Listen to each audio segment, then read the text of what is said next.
अस्सलामुअलैकुम, क्या हाल चाल है। उम्मीद करती हूँ कि मेरी यूट्यूब फैमिली ठीक ठाक होगी। जैसे कि आज सबको पता है कि आज चेला में इमाम हुसैन अलैहिस्सलाम है और हम लोग मशी कर रहे हैं, यानी अपने घर से करबला गामे शाह तक। ये देखें जी, बच्चे टिशू दे रहे हैं। जिसकी जो इस्तिकात है वो काम वो करता जा रहा है। जज़ाकल्लाह जी। इस जुलूस में जी बच्चे बूढ़े सब मशी कर रहे हैं। जो नहीं कर सकते वो देखें बसों के ऊपर सवार हैं, रिक्शों पर है, कोई बाइकों पर है और शिजात साहब बाइक के साथ चल रहे हैं। माशाल्लाह से भीड़ लगी हुई है, माशाल्लाह जी।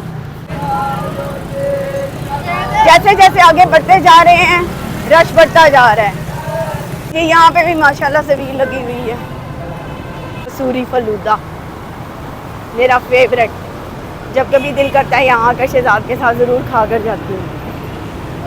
एक और सबील जी, कदम कदम पे सबीलें लगी हुई हैं ताकि जो रास्ते में चल रहे हैं वो प्यासे ना हों, क्योंकि हर कोई तो घर से पानी की बोतल नहीं लाता ना। लेकिन जब इतना चलना पड़ता है तो वो एक पानी की बोतल भी ख़त्म हो जाती है। तो कुछ लोग यहाँ से भरवा लेते हैं और कुछ खड़े होकर पी लेते हैं। जितों तक जाओगे लोग तो नजर आएंगे। ये जी आलिम थे, बहुत बड़े बड़े आलिम मशी करते हैं पैदल इसी तरह ही, चाहे जितनी मर्ज़ी गाड़ियाँ हों, जहाज़ हों, लेकिन ये मशी पैदल ही करना पड़ती है। चाहे कोई किसी मुल्क का सदर हो और चाहे बादशाह हो, जो भी हो। बड़े बड़े बादशाह भी करते रहे हैं मशी। इमाम हुसैन अलैहिस्सलाम की सदियों से 1400 साल से हो रही है और इंशाअल्लाह ताला क़यामत तक ये कायम रहेगी और होती रहेगी। अच्छा जी, ये पुर अमन एहतजाज कह लो, मशी कह लो, सलाम या जो भी कह लो, उन्होंने चेलम के उत्ते लोग अपनी अकीदत और मुहब्बत का इजहार करते हैं अपने अपने तरीकों के नाल। ते इंदे च मशी दे विच आने लई कोई शर्त नहीं हैगी कि तुसी काले कपड़े पाओ। मैं नीले पाए ने, तुसी चिट्टे पाओ, काले पाओ, ब्राउन रंग दे पाओ, कोई ऐसी शर्त नहीं है। फिर एक पत्ता भी इत्थे नहीं टुटदा हैगा। देख लो, अमन अमान दे नाल जुलूस इत्थे जा रहे ने बगैर किसी यानी किसी नूं तकलीफ देते हुए पैदल। अरबईन वॉक कह लो, मशी कह लो, जो भी कह लो, तो बगैर किसी नूं तकलीफ देते हुए बल्कि फायदा दे रहे ने। निकलते ने तो फायदा देंदे ने लोगों नूं। पानी दियां बोतलां, जूस, हलीम, नान, चिप्स, फल फ्रूट, हर चीज़ वंड रहे हैं और लोगों के करोड़ों रुपया का फायदा हो रहा है बिजनेस का। ये मियानी साहब कब्रिस्तान है। अच्छा जी, ये मशी इमाम हुसैन अलैहिस्सलाम है। इसके अलावा ये समझ लें यजीदियत के ख़िलाफ़ एक एहतजाज होता है जिसको रोकने की भरपूर कोशिशें हो रही हैं पूरी दुनिया में, लेकिन ये रुकेगा नहीं। ये देखें जी, दुकानें खुली हुई हैं सारी। मजाल है कि किसी का 1 रुपये का भी कोई नुकसान हो। और ये देखें, छोटे छोटे बच्चों को लोग लेके जाते हैं। ये तरबियत कर रहे होते हैं बेसिकली वालिदैन अपने बच्चों की, इमाम हुसैन से मोहब्बत का इजहार। ये जो हम सुनते हैं मजालिस में कि बीबियों को पैदल एक शहर से दूसरे शहर, दूसरे शहर से दूसरे मुल्क पैदल भूखा प्यासा गर्मी धूप में बच्चों को छोटे छोटे लेके जाया गया, तो उस चीज़ का एहसास भी होता है इन चीज़ों से। ये मेरे फैमिली है जी, कज़न भी हैं साथ, तो सब मशी कर रहे हैं पूरा मन, आप देख ही रहे हैं। इस दफ़ा तो पाबंदी के बावजूद करोड़ों लोग सड़कों पे आए हैं पूरे पाकिस्तान में। मिलियंस में तो लाहौर में लोग थे, बहुत ही ज़्यादा। और करबला में तो आपको पता ही है, 9-10 मिलियन तक अब लोग पहुंच गए हैं मशी के लिए। ये कोई हुकूमत के ख़िलाफ़ नहीं है, ये यजीदियत के ख़िलाफ़ है और पूरी दुनिया में निकलते हैं जुलूस। इससे कोई भी हमें रोक नहीं सकता। हसन ज़फ़र नकवी साहब को तो आप सब जानते होंगे, तो ये कराची से आए थे इस मशी के लिए। अच्छा जी, हुकूमत की तरफों ऐलान किया गया सी कि इस दफ़ा बिल्कुल नहीं निकला, उन्ने ही ज़्यादा लोग बाहर निकले ने। पहले और नॉर्मल रूटीन च इन्ना ज़्यादा लोग नहीं होंगे, क्योंकि मसला मसाइल नहीं होंदा। लोग अपनी अपनी इमाम बारगाह दे विच उत्थे जुलूस के नाल शामिल होंदे ने। लेकिन इस दफ़ा सख्ती बहुत की गई सी, उन्होंने देखदे होया फिर, क्योंकि इमाम हुसैन तो वध के तो कुछ भी नहीं गा। ਨਾ ਆਪਣੀ ਜਾਨ ਨਾ ਮਾਲ ਕੁਛ ਵੀ ਨਹੀਂ। ਔਰ ਇਹ ਮਾਲ ਵੀ ਜਿਹੜਾ ਲੋਕਾਂ ਨੇ ਜਮ੍ਹਾਂ ਕੀਤਾ ਹੁੰਦਾ ਹੈ ਅੱਲਾ ਦੇ ਨਾਂ ਦੇ ਉੱਤੇ ਹੀ। ਇਹ ਨਜ਼ਰੇ ਅੱਲਾ ਨਿਆਜ਼ੇ ਹੁਸੈਨ ਕਿਹਾ ਜਾਂਦਾ ਵੇ ਕਿ ਤਵੱਲਾ ਦੇ ਨਾਂ ਦੇ ਉੱਤੇ ਹੀ ਦਿੰਦੇ ਨੇ, ਲੇਕਿਨ ਕਰੋੜਾਂ ਲੋਕਾਂ ਨੂੰ ਅਰਬਾਂ ਦਾ ਫਾਇਦਾ ਹੁੰਦਾ ਵੇ, ਪੂਰੇ ਮੁਲਕ ਨੂੰ ਵੀ ਫਾਇਦਾ ਹੁੰਦਾ ਵੇ। ਇਹਨਾਂ ਦੇ ਬਾਹਰ ਨਿਕਲਣ ਦੀ ਵਜ੍ਹਾ ਤੋਂ ਟਰਾਂਸਪੋਰਟੇਸ਼ਨ ਜਿਹੜੇ ਲੋਕ ਚਲਾਉਂਦੇ ਨੇ ਉਹਨਾਂ ਨੂੰ ਫਾਇਦਾ ਹੁੰਦਾ ਵੇ। ਫਿਰ ਜਿਹੜੇ ਜੂਸ ਕਰੋੜਾਂ ਦੇ ਲੋਕ ਵੰਡਦੇ ਨੇ, ਮਸ਼ਰੂਬਾਤ ਔਰ ਚਾਵਲ ਦੇਗਾਂ ਔਰ ਪਾਣੀ ਦੀਆਂ ਬੋਤਲਾਂ, ਅਰਬਾਂ ਰੁਪਇਆਂ ਦਾ ਫਾਇਦਾ ਹੁੰਦਾ ਵੇ ਇਸ ਕੌਮ ਨੂੰ ਹਰ ਸਾਲ। ਕਦੀ ਤੁਸੀਂ ਨਹੀਂ ਦੇਖਿਆ ਹੋਏਗਾ ਕਿ ਕੋਈ ਸ਼ਿਕਾਇਤ, ਕੋਈ ਲੜਾਈ ਝਗੜਾ, ਇੰਨੇ ਲੋਕ ਜਮ੍ਹਾਂ ਹੁੰਦੇ ਨੇ। लो जी इसी पहुंच गए हैं जी गामे शाह करबला दाता साहब भी नाल ही है। ਅੱਛਾ ਜੀ, ਅਸੀਂ ਤਾਂ ਬਚਪਨ ਤੋਂ ਗਾਮੇ ਸ਼ਾਹ ਔਰ ਇੱਥੇ ਦਾਤਾ ਸਾਹਿਬ ਆ ਰਹੇ ਹਾਂ, ਲੇਕਿਨ ਇੱਥੇ ਕਦੀ ਇਸ ਤਰ੍ਹਾਂ ਕੈਂਪ ਨਹੀਂ ਸੀ ਦੇਖਿਆ।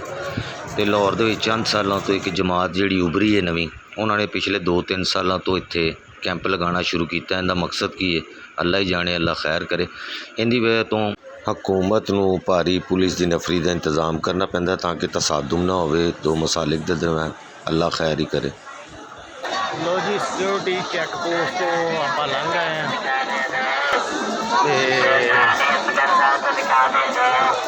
ਤਾਂ ਤੁਸੀਂ ਪੂਰੇ ਇਰਾਕ ਦੇ ਵਿੱਚ ਚਲੇ ਜਾਓ ਨਾ ਮਸ਼ੀ ਤੇ ਜਾਂ ਅਰਬਈਨ ਤੇ, ਤੁਹਾਨੂੰ ਉੱਥੇ ਇਹ ਨਜ਼ਰ ਨਹੀਂ ਆਣਗੇ। ਛੋਟੇ ਛੋਟੇ ਬੱਚੇ ਗੋਦਾਂ 'ਚ ਲਟਾਏ ਹੁੰਦੇ ਨੇ, ਸੁੱਤੇ ਹੀ ਹੁੰਦੇ ਨੇ। ਇਹ ਹਕੂਮਤ ਨੂੰ ਚੈੱਕ ਕਰਨਾ ਚਾਹੀਦਾ ਕਿ ਬੱਚੇ ਇਹਨਾਂ ਕੋਲ ਆਂਦੇ ਕਿੱਥੋਂ ਨੇ ਔਰ ਕੌਣ ਨੇ। ਲੋ ਜੀ ਇਹ ਸਿਰਫ ਇੱਥੇ ਸਾਡੇ ਹੀ ਕੰਟਰੀ ਦੇ ਵਿੱਚ ਇਹ ਕੰਮ ਹੁੰਦਾ ਜੀ। ਉੱਥੇ ਤੁਸੀਂ ਚਲੇ ਜਾਓ ਈਰਾਨ ਇਰਾਕ ਜ਼ਿਆਰਤਾਂ ਦੇ, ਉੱਥੇ ਇਹ ਕੰਮ ਨਹੀਂ ਹੁੰਦਾ ਹੈਗਾ। ਚਲੋ ਇਹ ਤੇ ਬੰਦਿਆਂ ਕੋ ਮੰਗ ਰਹੇ ਨੇ, ਜਿਹੜੇ ਮੁਰਦਿਆਂ ਕੋਲੋਂ ਮੰਗਦੇ ਨੇ ਉਹ ਇਹ ਤਾਂ ਮੇਰੀ ਤੁਸੀਂ ਕਰਨ ਦੇ ਨਹੀਂ ਨਹੀਂ ਹਾਂ ਐਸੇ ਗੱਲ ਇਹ ਸਾਰੇ ਮੁਰਦੇ ਨੇ, ਸ਼ਹੀਦ ਵੀ ਮੁਰਦਾ ਹੁੰਦਾ ਹੈ। नहीं नहीं हैं? शहीद तो अल्लाह हाँ जिंदा है ना? हाँ जी कुरान की आयत पढ़ के आ गए हैं। कि शहीद जो अल्लाह के रास्ते में मरे हाँ, हैं हाँ। उनको मुर्दा मत कहो, मुर्दाबाद। वो जिंदा है मगर तुम्हें शऊर नहीं। हाँ जी सानू शौर नहीं, अल्लाह तुहाडा करे भला। ਅੱਛਾ ਜੀ, ਇਹਨਾਂ ਦੀ ਗੁਫ਼ਤਗੂ ਸੁਣੀ, ਇਹਨੂੰ ਨੈਗੇਟਿਵ ਨਹੀਂ ਸੋਚਣਾ। ਉਹਨਾਂ ਦਾ ਆਪਣਾ ਅਕੀਦਾ ਵੇ, ਸਾਡਾ ਆਪਣਾ ਵੇ। ਔਰ ਬਹੁਤ ਸਾਰੀਆਂ ਗਲਤਫਹਿਮੀਆਂ ਹੁੰਦੀਆਂ ਨੇ ਜਿਨ੍ਹਾਂ ਨੂੰ ਇਨਸਾਨ ਗੱਲਬਾਤ ਕਰੇ ਤੇ ਉਹਨਾਂ ਨੂੰ ਮੈਂ ਜਦੋਂ ਅਕੀਦਾ ਦੱਸਿਆ, ਬਹੁਤ ਸਾਰੀਆਂ ਗੱਲਾਂ ਨਾਲ ਉਹਨਾਂ ਨੇ ਐਗਰੀ ਕੀਤਾ ਔਰ ਉਹਨਾਂ ਨਾਲ ਗੁਫ਼ਤਗੂ ਅੱਛੀ ਹੋਈ। केड़ी रियासत ਇਹ ਹੁਕਮਰਾਨਾਂ ਨੂੰ ਚਾਹੀਦਾ ਨਾ ਕੈਮਰੇ ਦੇ ਵਿੱਚ ਕੈਦ ਹਕੂਮਤ ਤੁਹਾਨੂੰ ਵੇਖ ਰਹੀ। ਇਹ ਜਿਹੜੇ ਛੋਟੇ ਛੋਟੇ ਬੱਚੇ ਬੱਚੀਆਂ ਲੈ ਕੇ ਬੈਠੀਆਂ ਹੁੰਦੀਆਂ ਔਰਤਾਂ ਔਰ ਬੱਚੇ ਸੁੱਤੇ ਹੁੰਦੇ ਨੇ, ਇਹਨਾਂ ਦਾ DNA ਵੀ ਹੋਣਾ ਚਾਹੀਦਾ। ਹਕੂਮਤ ਨੂੰ ਚੈੱਕ ਕਰਵਾਉਣਾ ਚਾਹੀਦਾ। ਮੂੰਹ ਲੁਕਾਉਂਦੀ ਪਈ ਚੌਥੀ ਸਿਕਿਉਰਿਟੀ ਦੇ ਵਿੱਚ। ਚੌਥੀ ਕੀ ਸਟੇਜ ਜਿਹੜੀਆਂ ਗੇਮਾਂ ਹੀ ਨਹੀਂ ਹੁੰਦੀਆਂ ਜੀ, ਚੌਥੀ ਸਟੇਜ ਪਾਰ ਕਰ ਲਈ ਸਿਕਿਉਰਿਟੀ ਦੀ। ਜੀ ਹੋ ਜਾ, ਕੀ ਬਾਤ ਹੈ। ਖਮਨਾਈ ਸਾਹਿਬ ਦੀ ਤਸਵੀਰ ਫੜੀ ਹੈ ਜੀ। ਦੀ ਵਾਲਦਾ ਜਦੋਂ ਬਹੁਤ ਸਾਲ ਪੁਰਾਣੀ ਗੱਲ ਹੈ, ਉਦੋਂ ਪੈਦਲ ਆਉਂਦੇ ਸੀ। ਹੁਣ ਸੋਸ਼ਲ ਮੀਡੀਆ ਦੀ ਵਜ੍ਹਾ ਤੋਂ ਲੋਕ ਜ਼ਿਆਦਾ ਆਉਣਾ ਸ਼ੁਰੂ ਹੋ ਗਏ ਨੇ। ਉਦੋਂ ਇਹਨਾਂ ਯਾਨੀ ਲਾਹੌਰ ਦੇ ਵਿੱਚ ਆਬਾਦੀ ਵੀ ਘੱਟ ਸੀ ਅਤੇ ਹੁਣ ਅਰਬਈਨ ਦਾ ਰਸ਼ ਜਿਹੜਾ ਮਾਸ਼ਾਅੱਲਾ ਜੀ ਵੱਧ ਗਿਆ ਬਹੁਤ।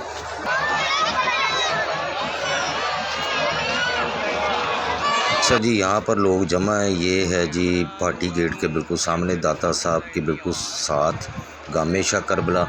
असल जुलूस अभी मोची गेट के अंदर है, उसके साथ भी लाखों लोग हैं जुलूस के साथ। वो यहाँ पर अभी आएगी ज़ियारत और यहाँ पर विद्या होती है। अच्छा जी, पहले भी ਲੱਖਾਂ लोग शिरकत ਹੁੰਦੇ ਨੇ। ਅਸੀਂ ਤੇ ਬਚਪਨ ਤੋਂ ਆ ਰਹੇ ਖੈਰ, ਲੇਕਿਨ ਇਸ ਦਫਾ ਤੇ ਰਿਕਾਰਡ ਟੁੱਟ ਗਏ ਨੇ।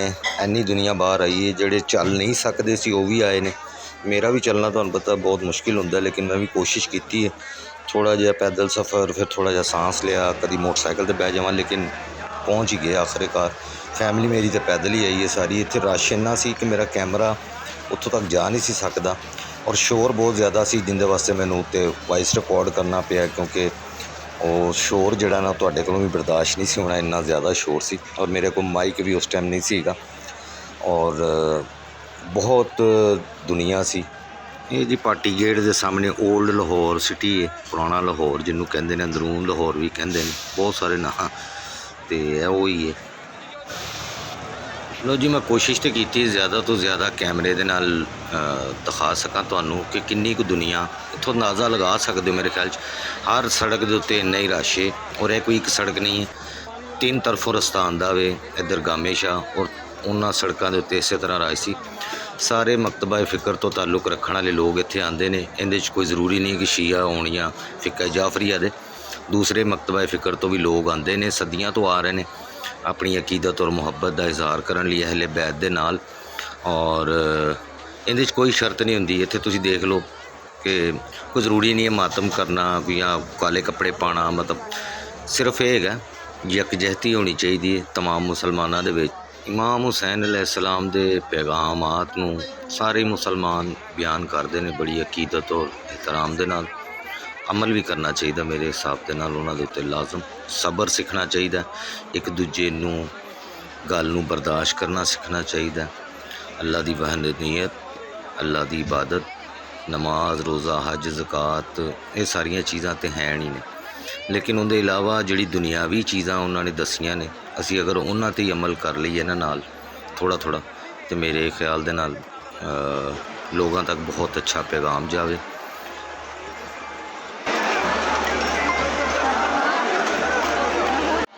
ਔਰ ਇਹਦੇ ਵਿੱਚ ਦੇਖੋ ਤੁਸੀਂ ਸਬਰ ਦਾ ਇੱਕ ਤੁਹਾਨੂੰ ਮਿਸਾਲ ਮਿਲੇਗੀ।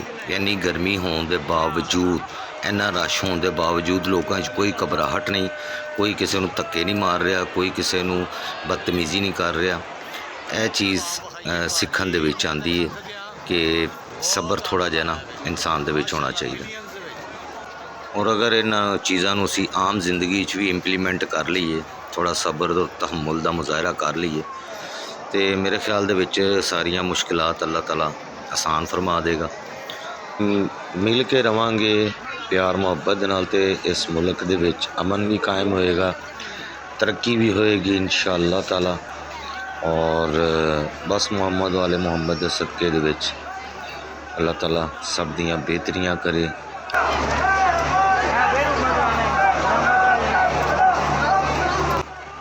अच्छा जी, वहाँ पर इतना ज़्यादा रश था कि एक तरफ से आवाम आ रही थी जो अंदरून लाहौर में ज़ियारत करके वापस जा रहे थे, और जो नए काफ़िले आ रहे थे, ये दो साइडें असल में चल रही हैं। एक तरफ से लोग आ रहे हैं काफ़िलों की सूरत में, और दूसरी तरफ से लोग, ये मैं दिखाता हूँ आपको जी, ये लोग वापस जा रहे हैं जो ज़ियारत अंदर से कर रहे हैं। ठीक है जी, तो मिलियंस में मेरे हिसाब से इस दफ़ा लोग थे। जितना ज़्यादा लोगों को दबाया गया था कि नहीं निकलना, उतना ज़्यादा लोग निकले हैं। लें जी, रात 11 बजे ज़ियारत आई है गामे शाह करबला।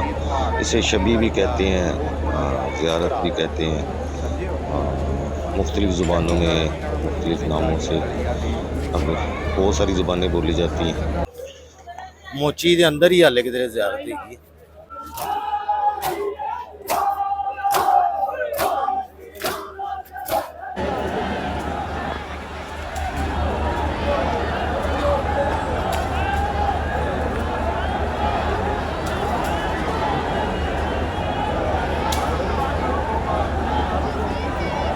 हो गई तबीयत थोड़ी जी खराब, तो ब्लड प्रैशर यार तुहानू पता असी मरीज़ है आ, तो लत्त मेरी बहुत दर्द कर रही है। लो जी, बैटरी ने खुदा हाफिज कह दिता है, तो बैटरी चली अपनी, तो तुहाडे कोलों इजाजत चाहते हैं। अल्लाह पाक तुहानू सारे सेहत तंदरुस्ती देवे, रिज़क की बरकत देवे, मौला पंज तन पाक के सदके दे विच, और तुहानू रिज़क देवे और तुहानू सेहत तंदरुस्ती देवे।